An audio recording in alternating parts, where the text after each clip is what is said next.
Hello, I'm Dan Van Attestein. I'm one of the WHOA Region 3 directors, along with Arthur Shattuck. So congratulations for being selected as a state tournament official.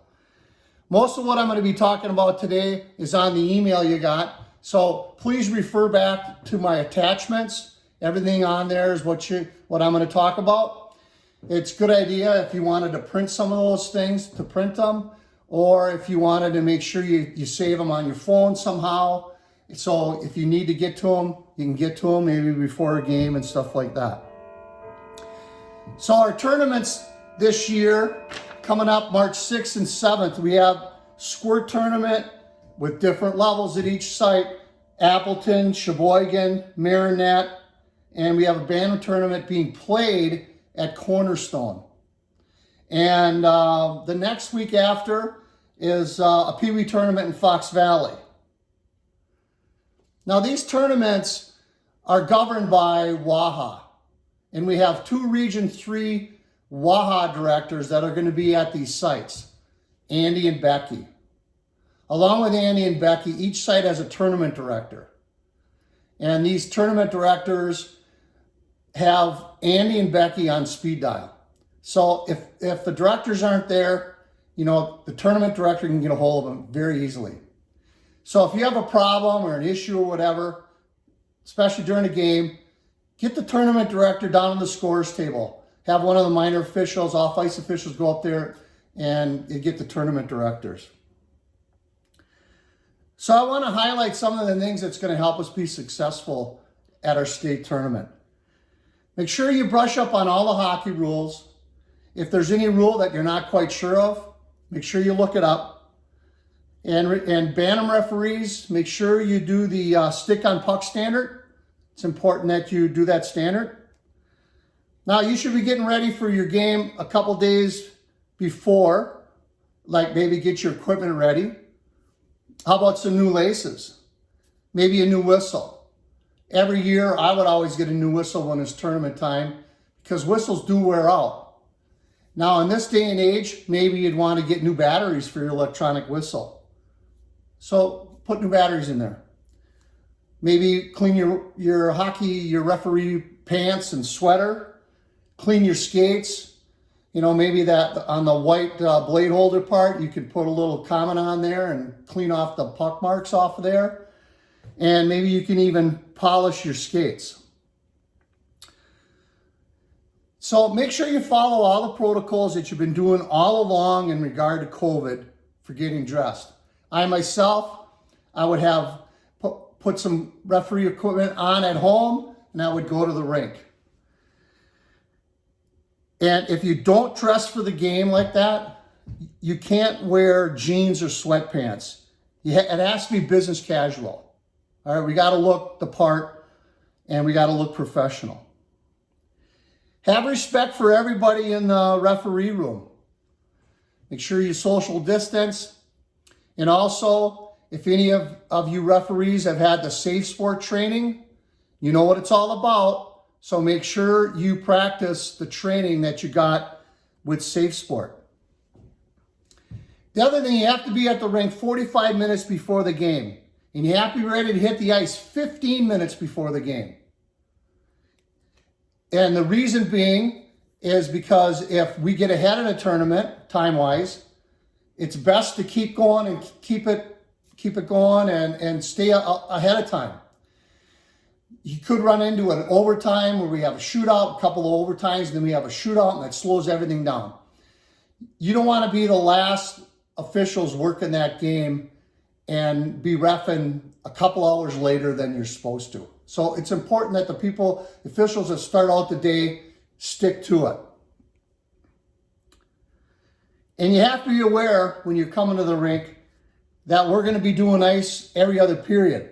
So don't come strolling in thinking that Zamboni's going to hit the ice, you got plenty of time. No, you don't. You might hit the ice might start the game on dirty ice. Now, when you hit the ice, be fully ready. Helmet strapped, sweater zippered, and your COVID mask properly worn. You might want to carry a small notepad and a pen, otherwise known as a riot pad. Might want to have that with you in case you need to write down any situations that you have to. Players' numbers, shootout numbers, if it goes into a sudden death shootout, you might want to write that down. Make sure you're friendly to all the off-ice officials. Greet the coaches with a smile, just like you do during the regular season. Come out, have a positive attitude, greet everybody, and wish them all luck. Do the normal score sheet procedures. Make sure you look for phone numbers for the coaches. You don't want to get their phone number after you threw them out. You want to get it before you throw them out. All right? One other thing that I do, and it's a personal thing, and it's up to you, whatever you want to do. I personally only let the music person play music before the game, after a goal, between periods. I feel as if the communication ends once that music starts. And these are state tournament games. We want to make sure we have good communication with the coaches. So once the puck drops, make sure you're hustling and make sure you get to all the blue lines. We don't want any puck going over a blue line unless there's an official there. Get to the goal line. It's so important to get to the goal line.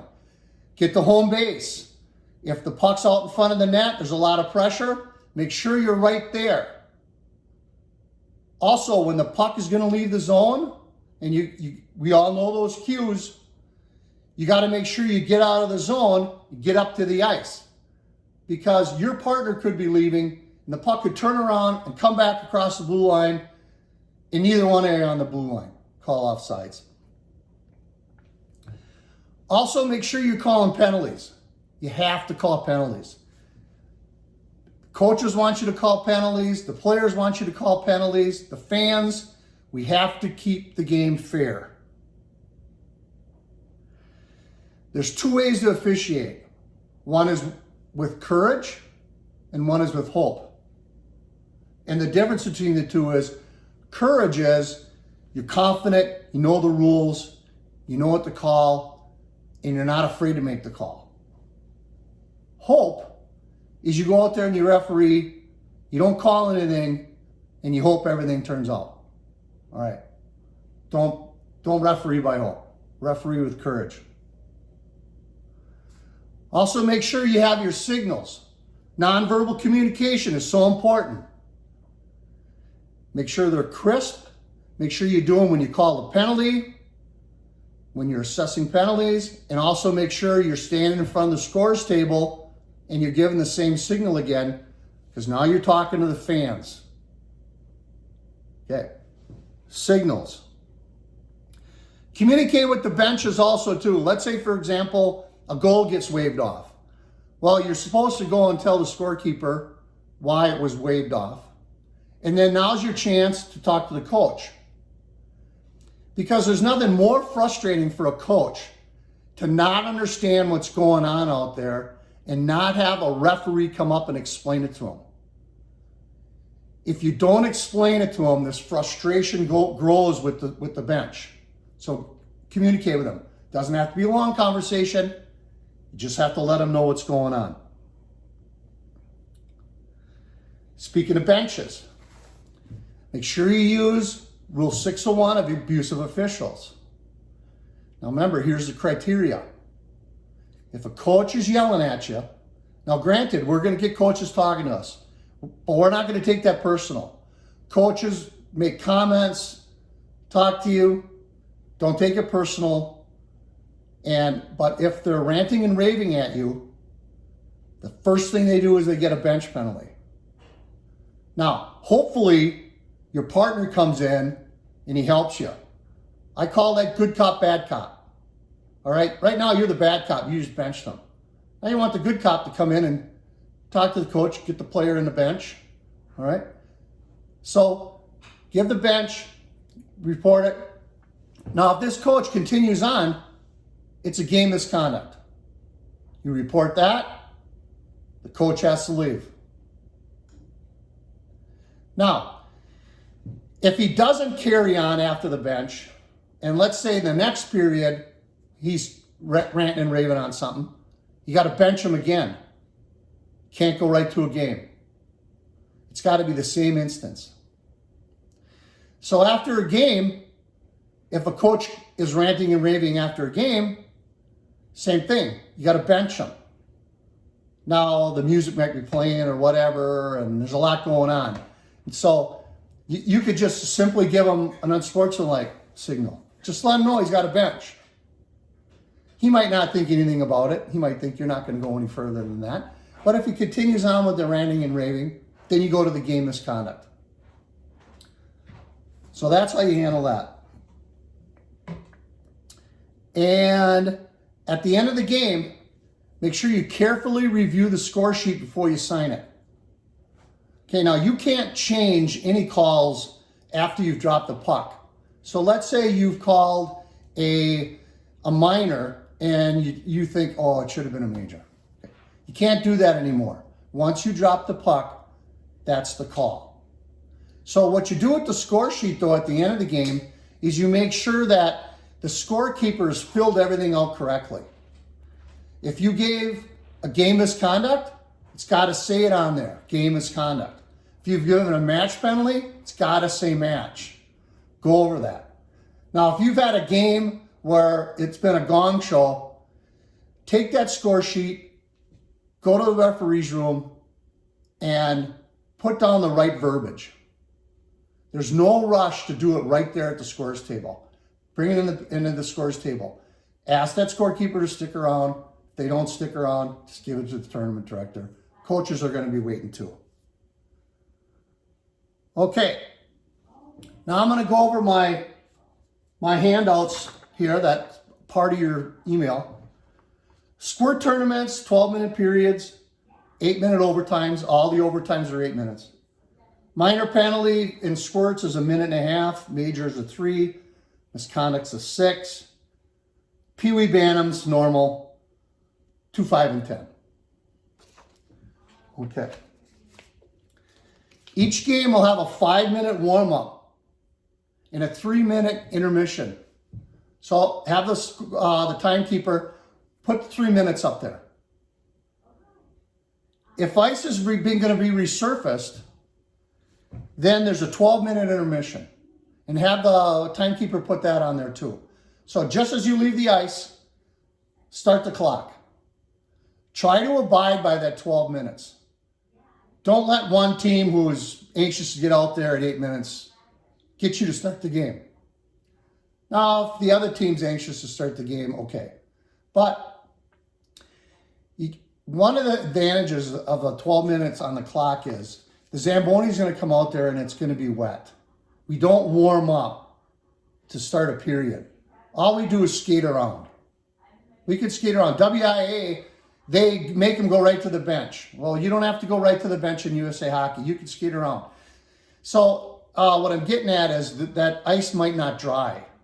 So use up the 12 minutes.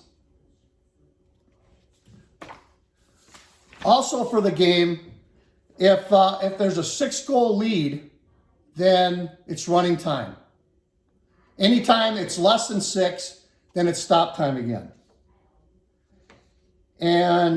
But they do stop the clock for goals when you call a penalty and an injured player. So if you do have a penalty, so you call a penalty, drop the puck, penalty goes on, clock's running, and then there's a stoppage of play, and it happens to be about the time that the minor penalty is going to expire while there's a stoppage. Well, that player can't come out of the box until the puck's dropped. So what you can do to manage that is you tell the scores bench and the penalty box person, if this happens, if this situation happens, don't let them out. So it's just a little game management for you.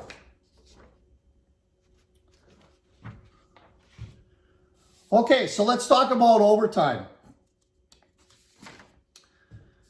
So in state tournament, non-championship games, non-championship games, If it's tied, there's 2 8-minute periods if nobody scores, sudden death. You don't do the ice at all. Third period's over. Goalies don't change ends. You do the first overtime. If it's tied, 3-minute intermission, and then the other overtime. If it's still tied after that, non-championship games, then you do a shootout. Now, a shootout is similar to a penalty shot. Okay? So,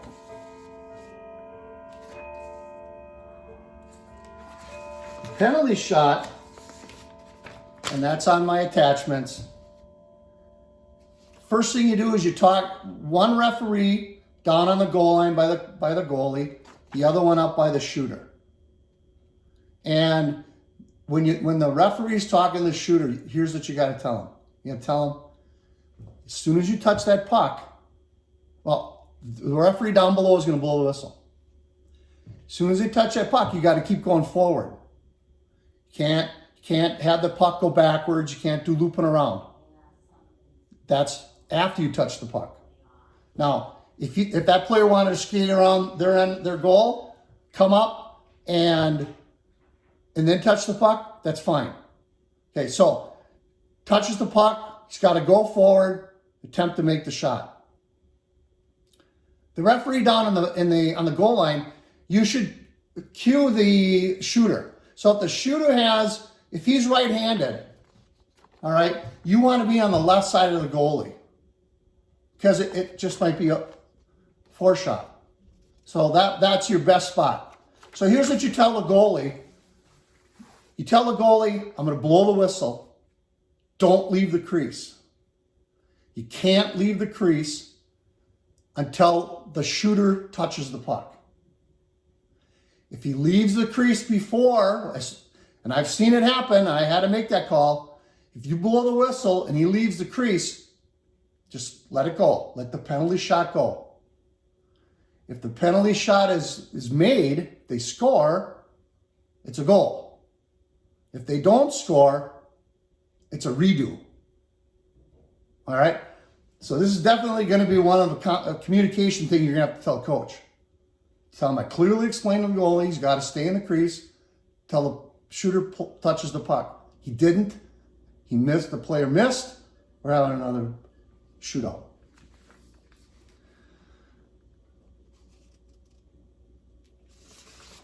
So now the goalie can attempt to stop the shot in any manner, but he can't throw a stick. So let's say he throws a stick. You let the shootout go on. It goes on. If he makes it, it's a goal. If he doesn't make it, you got to assess the penalty to the goalie for throwing a stick. People and players who have penalties can't play in the shootout procedure, so they have to have their other goalie in there. And it's also really important, this is going to save you some trouble. Get everybody off the ice except the player that's shooting and the two goalies. Don't let them kneel down in front of their bench and watch.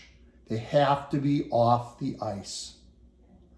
Because if one of those players distracts somehow the opposing team's shooter, same situation.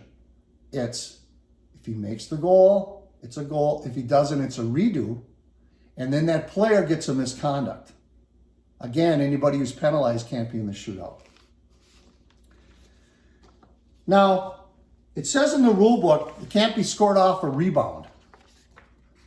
What a rebound means is, for example, 2 examples, it can't be shot over the goal, come off the boards, hit the goalie in the back, and go in the net. It's no goal. Or it can't come off the goalie and the player shoots it again. But if the puck is shot and it goes off a crossbar, a goal post, and hits the back of the goalie and goes in, That's not considered a rebound. That's considered a continuation of the play. Now, I have some casebook examples on that email. So make sure you read all those casebook examples.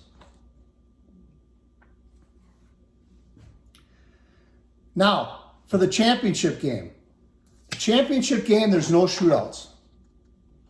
And so it's all overtimes. Now, this is from the WAHA annual guide on how to handle games where there's no shootout. So games tied at the end of regulation, you do 1 8-minute overtime period. Then they recommend that the ice get resurfaced. And then you go 2 more overtimes, so that'd be 16 minutes, which is about equivalent to a period. You do the ice again. Okay, so game ends, you do an overtime period, you do ice, then you do 2 more overtime periods and you do ice. Now, it's highlighted in here the word recommend. This is back to the tournament director and to the WAHA region directors on how to do it. You are not the boss when it comes when you're going to do ice and overtime. You just say, yes, sir, click your heels, give a salute, go out there and work that game. All right. So, coaches coming in to your bench. Coaches coming into the locker room. That's kind of a new rule too that we have. Coaches cannot come into the referee's room. If by chance they come into the referee's room before you sign the score sheet, you can give them a game misconduct. If they come into the referee's room, and I mean, well, they shouldn't be there at all, okay? But if they come in and they're kind of polite and you say, I'm sorry, coach, you got to leave. Okay, they leave. No problem. Take your stuff off. Okay. They come in, and I'll use that phrase again, ranting and raving. It's a game misconduct. But if you've already signed the score sheet, you can't add it anymore. You cannot add anything to that score sheet. That's why it's so important, like I said before, to review it. So now you got to do an incident report. Now we all know how to do incident reports. Also, go to the tournament director and to Andy and Becky, our region directors, and tell them what happened. Now, if it's a team manager or a fan that does that, that's also an incident report. You can't put anything on the, obviously you don't get a game misconduct. So you report that on the incident report. All right, so put a wrap to this. After the game, make sure that their other officials are there for the next game. If there's nobody there, if one or both of them aren't there, you got to help out. As soon as that official gets there, then you guys can figure out a way to do a line change, and then you're done. But I appreciate it if you can, if you do that. My email address is going to be on this email, so if you need anything, just send me an email. And so read the attachments, read your rule book, take care of your equipment, work hard. And thank you very much for being a referee. We really appreciate it. It's been a tough season. So thank you very much. Have a good state tournament. Thanks.